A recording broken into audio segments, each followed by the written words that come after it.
Hello, this is Wmpyr. This morning I was on Instagram and I saw a Guru Denson's post from San Antonio, Pikiti Tersha Kali. Thought it was a very interesting post, so I thought I'd share my 2 cents on it. And it says, when you are better at sport fighting, then you are better at self-defense. And then it says, thoughts with a question mark. So it's asking, what do you think about that statement? And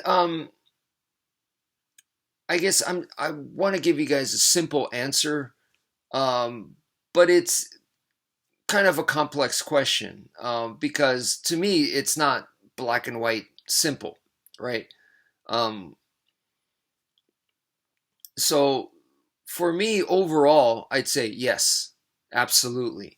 Train in sport fighting and get as good as you can at it.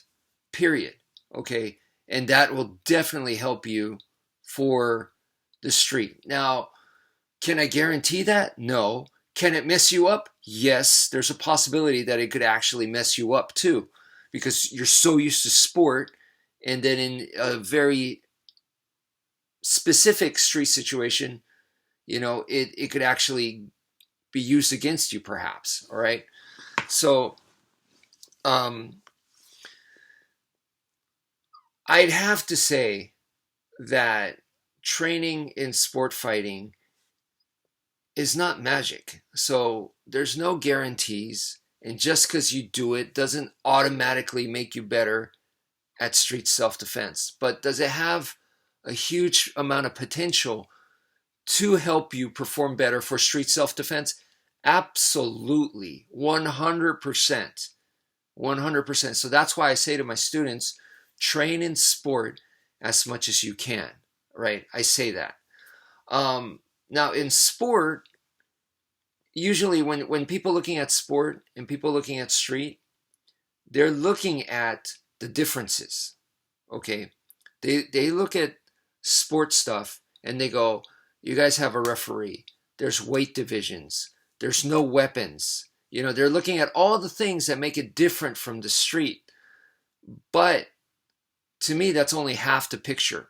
So you're not viewing it from a full picture. Therefore, it's not a very realistic perspective. Those arguments to me are not very realistic because it's only half the picture.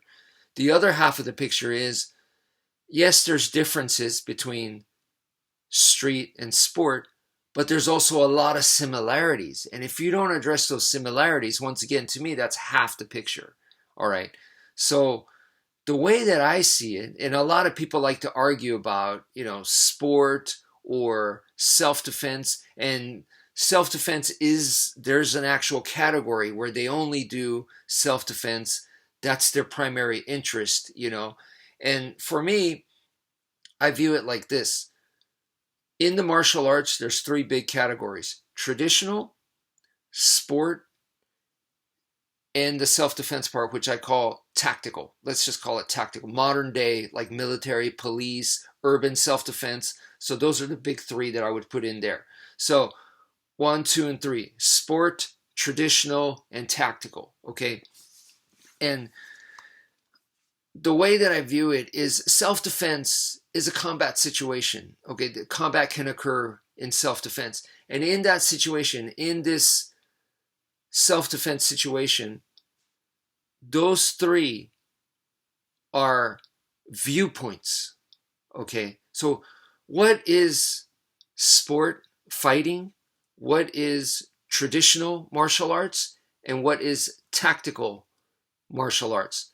All 3 of those are human ways of thinking to try to understand combat. That's all it is, right? So for me, in order to have a good, realistic viewpoint of combat, study all 3. Okay, study all 3, because if you only study one, then you're only getting the sport perspective, or you're only getting the traditional perspective, or you're only getting the tactical perspective. So if you study in all 3, then you get a much more full perspective, so you could view combat more realistically if you have 3 different perspectives. So that's the way that I view it, and I benefit from all three. I don't argue which one is better. Is tactical better? Is sport better? Is traditional better? I don't. To me, that's a waste of time. You could argue and keep going forever, arguing forever, and I'd rather train and make myself better than just becoming really, really good at arguing. Okay, so I feel that all three have something to offer for a combat situation. And in this combat situation, self-defense is part of that, or combat is part of self-defense. Either way, it's, we have something like that. Okay, combat, like something more natural occurring thing. And then these are three different ways that human beings created methods to try to understand, to try to tackle those situations that occur naturally in nature. So that is the way that I view it. I recommend to my students, train in sport as much as you can, get as good as you can, but at some point, because it is a sport, what comes naturally with sport is injury, unfortunately. Because if you train that hard, you spar that hard, or you perform that hard, you're going to get injured. And injury doesn't make sense for self-defense, or it just doesn't make sense to, unless that's your career and it's so important to you, then athletes go through injury all the time. But for self-defense purposes, it doesn't make sense to become injured before you're even in that situation. So it's like you're about to go to war and you're hurt and messed up before you do that. It doesn't make sense. So I would say train in sport, get as good as you can in sport. Don't get injured. If you feel like injury is about to come, or you feel like you're about to get injured, or you're pushing your body to its limit, then that's when you take a break or stop. Okay? And you could wait years, you could wait months, you could wait years, and then go back if you want. But like I still train in sport, but like I don't do the full contact fighting anymore. Okay. I do the cardio stuff, I do the shadow boxing, the bag work. Those are the kinds of stuff that I'm interested in. Light sparring, sure. Full contact sparring, not anymore. I did that in the past. I don't feel the need to do it now. Now, if I did it, would I get better? Absolutely. I'll be the first to admit.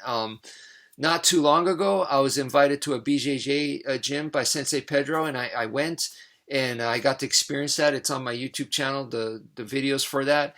And I definitely saw, wow, how much I deteriorated. So definitely, if I went back into it and did more of that, I could definitely get better. But is it worth the risk of injury at this age, especially? Absolutely not, So to me, that is the biggest problem with sport. It's so effective for fighting skills, okay, especially one-on-one fighting. But that could, if you are resourceful enough, you could use the sport for self-defense. Now, there's other people that are super literal, and those people will probably have trouble making their sports skills work in self-defense because everything that's different is going to throw them off. But if you're adaptable, then you could be like Mike Tyson, where you're awesome in sport, you're going to be awesome in the street. So that all just depends on the individual at that point. But so, and there are ways to train to help you make that conversion much easier from sport, bringing your sports skills into street. So that's it for now. Thank you for viewing, and take care, folks.